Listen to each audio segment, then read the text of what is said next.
সেদিনকার সকাল সকাল বসেছিলাম মাঠে, একদম ব্যায়াম করা হয়ে গেছে, তাই ভাবলাম একটু মাঠে বসে আড্ডা দিই। তা আড্ডা দিতে দিতে রোহিতদা বললো যে চলো এক জায়গায় পরোটা খাওয়াতে নিয়ে যাই। আমি যে কোথায়, বলে চলো না বকচড়ায়। আরে বস কি, আমরা তো বেশ রাজি হয়ে গেলাম বকচড়ায়, কারণ আজকে পুরো দায়িত্ব হলো তোমার রোহিতদার। চলো প্রথমে রোহিতদা চিরু ভাই বেরিয়ে গেলো, তারপরে কিন্তু তোমার কৌশিকদা, তার পিছনে পিছনেই কিন্তু আমরা চললাম। এবার চলেছি আমরা মস্তি করতে করতে, অনেক আড্ডা ইয়ার্কি মারতে মারতে বকচড়ার মধ্যে দিয়ে চলেছি এভাবেই। আর যেতে যেতে কিন্তু আকাশটাও বেশ মেঘলা হয়ে এসেছিলো। ভাবছিলাম যে কখন বুঝি বৃষ্টি নামে, কখন বুঝি বৃষ্টি নামে। যাই হোক, বৃষ্টি আর আসেনি, মনে অনেক আনন্দ নিয়ে চলেছি তোমার একদম পরোটা খেতে। দেখতে দেখতে কি আমরা কিন্তু চলে এসেছি বকচড়া বাজারে। হ্যাঁ, একদম বকচড়া বাজারের মধ্যেই কিন্তু সুন্দর এই দাদুর পরোটা। হ্যাঁ, দাদুর পরোটা বললেই যে কেউ দেখে দেবে, একদম তেল ছাড়া সুন্দর সুন্দর লাচ্ছা টাইপের পরোটা এরকম সুন্দর সুন্দরভাবে বিক্রি হচ্ছে সকাল সকাল।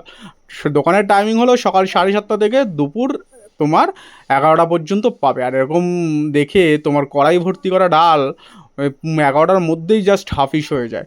তাই যারা যারা খেতে চলে পছন্দ করছো বা দেখছো, তাদের ভালো লাগে অবশ্যই কিন্তু চলে যাওয়ার। টেস্ট কিন্তু জাস্ট ওয়ান্ডারফুল ওয়ান্ডারফুল, বিশেষ করে ডালটা ওফ অসাধারণ অসাধারণ। আমরা তো বেশ বসে গেছি, কিন্তু শুধুমাত্র যে পরোটা ডাল খাবো তা নয়, সাথে কিন্তু চাই আমাদের অন্য কিছু। তাই চিরু ভাই নিয়ে এলেও তার পকেটের টাকা খসিয়েই তো আমাদের জন্য সুন্দর সুন্দর সকালবেলা টক দই। হ্যাঁ, একদম টক দই, আর সাথে রয়েছে এরকম সুন্দর সুন্দর ডাল দিয়ে আলু দিয়ে, আর এরকম সুন্দর সুন্দর তেল ছাড়া ছাকা ছাকা পরোটা।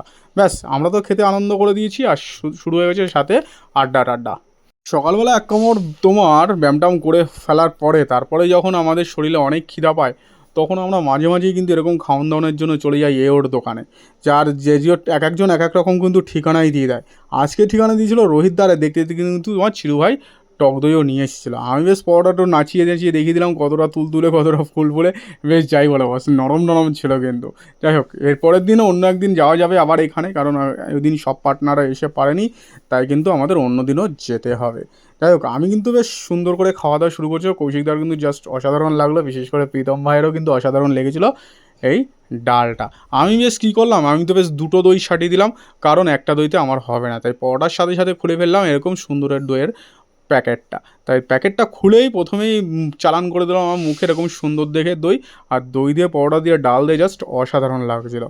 তারপরে কি, তারপরে যতটা যথারীতি খাওয়া দাওয়া হয়ে গেল, ডালের কোনো অভাব নেই, আনলিমিটেড ডাল। ও হ্যাঁ, তোমাদের তো দামটা বলাই হয়নি, দুটো পরোটা মাত্র 15 টাকা। হ্যাঁ, সেই দেখতে পরোটা, সেই খেতে টেস্টও কিন্তু। যাই হোক, তোমরা কিন্তু অবশ্যই চলে যাও। আর যারা আমার চ্যানেলে নতুন আছো, তারা কিন্তু টুক করে একটু সাবস্ক্রাইব করে দিও। তাহলে বন্ধুরা, আবার দেখা হচ্ছে তোমাদের সাথে অন্য কোনো ভিডিওতে, অন্য কোনো গানে, তাহলে অন্য কোনো খাওয়া দাওয়ার ভিডিও নিয়ে। তাহলে তোমরা যারা পছন্দ করছো এরকম পরোটা খাবে বলে ভাবছো, তাহলে কিন্তু অবশ্যই বকচড়া বাজারে চলে যাও, আর গিয়ে কিন্তু অবশ্যই বলো দাদুর পরোটা। ওফ, ডালটা যা বানায় না বস, কী বলবো, জাস্ট অসাধারণ অসাধারণ। দুটো মাত্র 15 টাকা। আর এরকম দই নিতে চাইলে পাশের দোকানে মিষ্টির দোকানের দিয়ে দই নিয়ে নাও।